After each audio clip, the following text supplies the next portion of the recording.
it's on your Substack, about how well you laid the foundation for the Ukrainian war, how that happened. So some of the reporting that you did kind of leads into this particular piece. So if you could kind of go over that and explain the correlation between the reporting that you just did on intelligence community and then how they laid the foundation for this proxy war against Russia.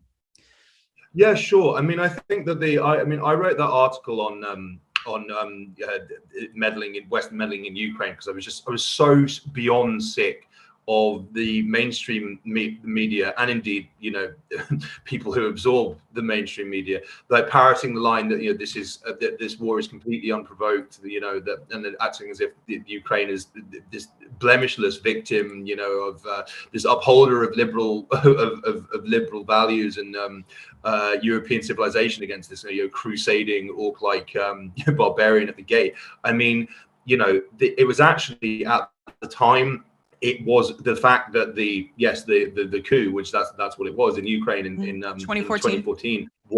Yeah, 2014 was well, you know, it wasn't a secret particularly. I mean, it was kind of acknowledged. And there was this, I mean, you know, so essentially the National Endowment for Democracy, which is, you know, avowedly, you know, its chiefs have openly said on numerous occasions that it serves to do openly what the CIA used to do covertly. You know, it was created by CIA officials in the 80s, and it, you know, funds opposition media, opposition parties, you know, opposition NGOs and campaign groups, and you know they are only active in countries where the US wants to you know change the government. You know, there's no NED operations in Saudi Arabia, for instance, and so you know they in the year leading up to the Maidan coup, NED was funding to the tune of I think it was in excess of 20 million, you know, which is a lot of money there. You know, yeah, 20 million was a lot then.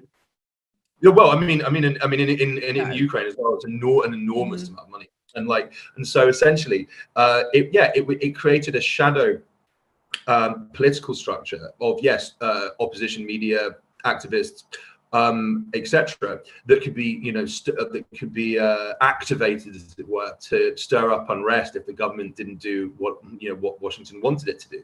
So in December 2013, I believe, that the Ukraine was on the verge of signing a deal. It was a European Association Agreement deal with the EU, which was, I mean, the terms were pretty bad. It would have led to, you know, mass privatization.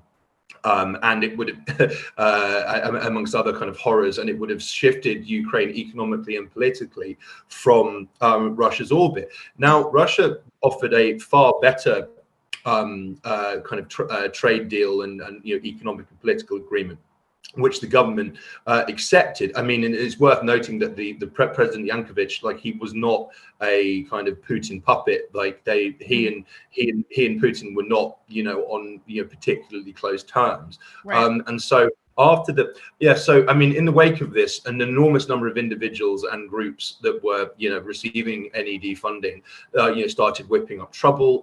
You know, the protests quickly became extremely violent. Where they were getting the weapons from, you know, remains a mystery to this day. There were several massacres of protesters that seem to have been carried out as false flags by opposition elements in order to, you know, stoke violent revolution, which is what came to pass. You know, the police evacuated Kiev because it was so dangerous, and they were being killed in, you know, in numbers. In the wake of the coup, there were two, you know, the Luhansk and Donetsk, there were these two quote unquote breakaway regions.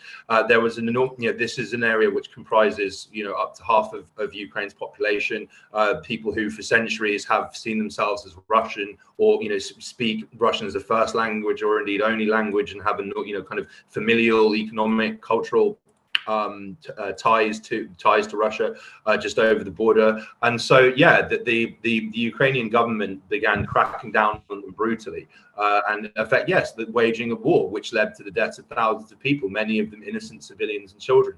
And you know, none of I mean, for all of the talk about, you know, Russia's propaganda prowess, like, you know, none of this was leaked out into the mainstream media in the West at all. You know, we got this completely bogus and one-sided narrative that this was a Russian war of aggression and Russia invaded Ukraine. That never happened. You know, there was a limited number of, usually freelancers and soldiers of fortune, or people who kind of did so out of some sense of patriotism. That was the war that was going on.